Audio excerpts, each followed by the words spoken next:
आप सभी का ऑनलाइन क्लासेस में स्वागत है। आज हम एक्सकॉम 121 का एक्सटेंशन प्रोग्राम प्लानिंग के बारे में पढ़ेंगे। स्टूडेंट्स, एक्सटेंशन प्रोग्राम प्लानिंग क्या होता है?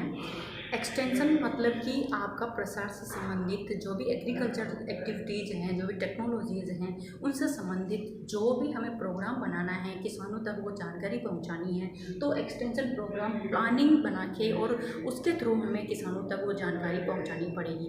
अगर हम इसकी डेफिनेशन की बात करें तो केल्सी एंड हेड ने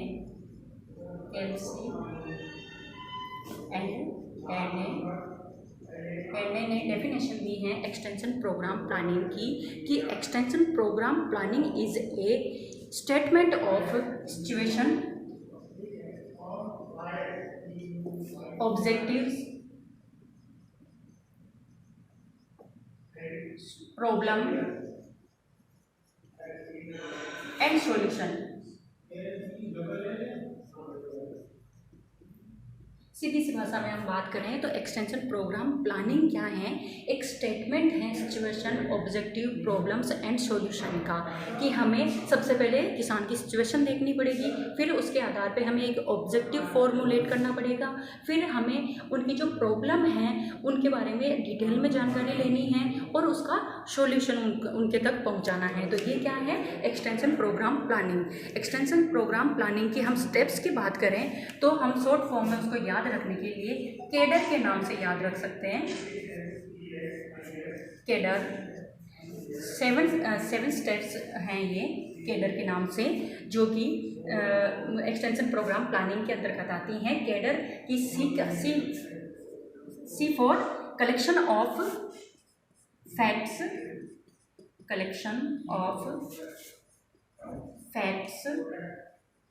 and analysis.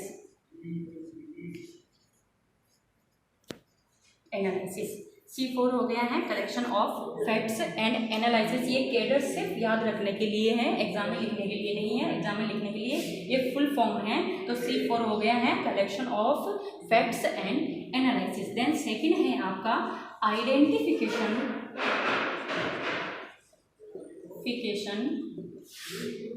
Of situation, collection of facts and analysis and identification of problem,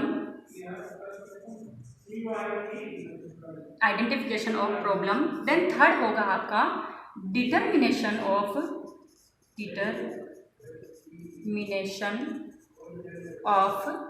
objective. Third हो गया है आपका determination of objective.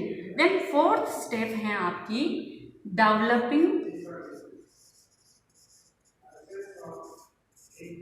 Plan of work, या फिर हम इसको डेवलपिंग प्लान ऑफ एक्टिविटीज भी कह सकते हैं। ये हो गई आपकी fourth number step. Then fifth number की बात करें तो है आपकी इवेल्युएशन।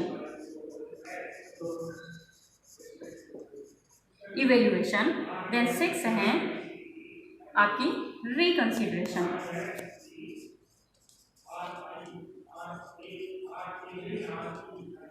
हमने एक ही स्टेप में आपका collection of facts and analysis लिखा है। अगर आप चाहें तो इसको 2 पे डिवाइड कर सकते हैं, collection of facts and analysis of situation.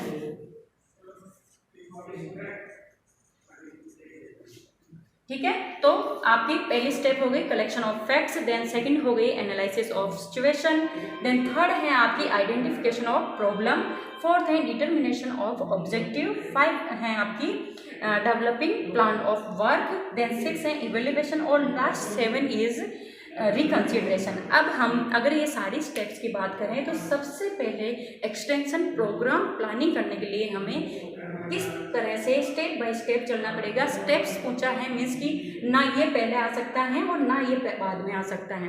जैसी सीक्वेंस है वैसा ही अपने को फॉलो करना पड़ेगा और उसी के आधार पे आपको डेटा कलेक्शन करना पड़ेगा। तो एक्सटेंशन प्रोग्राम बनाने के लिए हमें ये सारी स्टेप्स को फॉलो करना पड़ेगा। सबसे पहले है कलेक्शन ऑफ फैक्ट्स।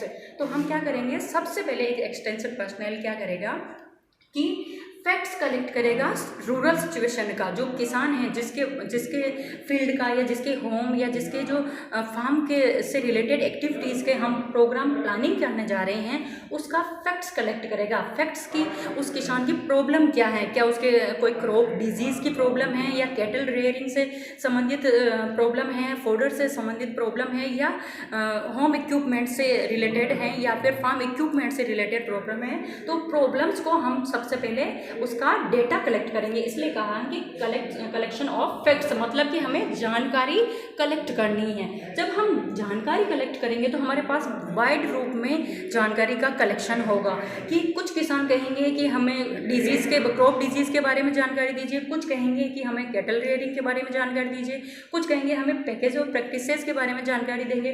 तो एक साथ, क्योंकि एक ही टाइम पे एक ही प्रोग्राम में अलग अलग डिफरेंट एस्पेक्ट पे जानकारी नहीं दे सकते, इसलिए एक प्रोग्राम बनाने के लिए हमें उसी जो फैक्ट्स कलेक्ट किया है हमने जो डिफरेंट टाइप से, उसका हम एनालिसिस करके और उसको किसी एक को आइडेंटिफाई करेंगे, एक प्रॉब्लम को आइडेंटिफाई करेंगे, और उस प्रॉब्लम के आधार पे हम, जैसे हमने आइडेंटिफाई कर ली है प्रॉब्लम, उसके आधार पे हम एक ऑब्जेक्टिव फॉर्मुलेट करेंगे, और उस ऑब्जेक्टिव के आधार पे ही हम अपना आगे की सारी एक्टिविटीज़ करेंगे। तो सबसे पहले हमने डेटा कलेक्ट किया है, फैक्ट्स कलेक्ट किए हैं, फैक्ट्स में हमें बहुत सारी जानकारी मिली है, अलग अलग किसान की अलग अलग प्रॉब्लम्स मिली हैं, फिर उसको हमने समराइज किया है और किसी एक को एनालाइज करके किसी एक को हमने एक प्रॉब्लम को सेलेक्ट कर लिया है।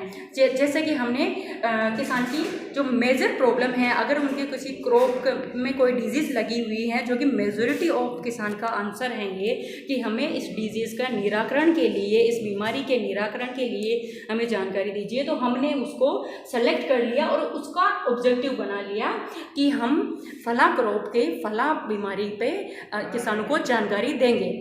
तो वो हमारा ऑब्जेक्टिव हो गया। फिर हम क्या करेंगे, डेवलपिंग प्लान ऑफ वर्क या फिर एक्टिविटीज़, जिसके अंतर्गत क्या करेंगे हम कि डेट डिसाइड करेंगे, ये डिसाइड करेंगे कि हम किसके थ्रू किसानों को जानकारी देंगे, किसी लेक्चर के थ्रू या किसी डेमोस्ट्रेशन के थ्रू, उनके खेत पे जाके उनको कोई एक्टिविटीज़ करवा के उसके थ्रू देंगे, और किसके द्वारा देंगे, वो कौन इंसान होगा, कौन पर्सनल होगा जिसके जो आपको जानकारी देगा। तो ये सारा उस एक्टिविटीज़ में आता है, ठीक है। देन है इवेल्युएशन। इवेल्युएशन में क्या होगा कि जो हमने अभी तक इतना किया है उसको एक बार इवेल्युएट करके देखेंगे हम कि हम सही कर रहे हैं या नहीं, क्या कोई त्रुटि तो नहीं है, अगर कोई मिस्टेक है, कोई एरर है, तो हम फिर से उसको ओवरकम करेंगे। Then reconsideration. रिकंसिडरेशन का मतलब होता है वैसे पुनर्विचार करना, ठीक है। मतलब कि अपने जो भी अभी तक किया है, इवेल्युएशन में भी हमें प्राप्त किया है हमने कि सब कुछ सही चल रहा है, ठीक है। लेकिन रिकंसिडरेशन का मतलब कि एक बार फिर से विचार कर लो कि मेजॉरिटी ऑफ द किसान के अकॉर्डिंग हमने प्रोग्राम बनाया या नहीं बनाया, उनके सीजन के अकॉर्डिंग बनाया नहीं बनाया है, उस सिचुएशन के अकॉर्डिंग बनाया या नहीं बनाया।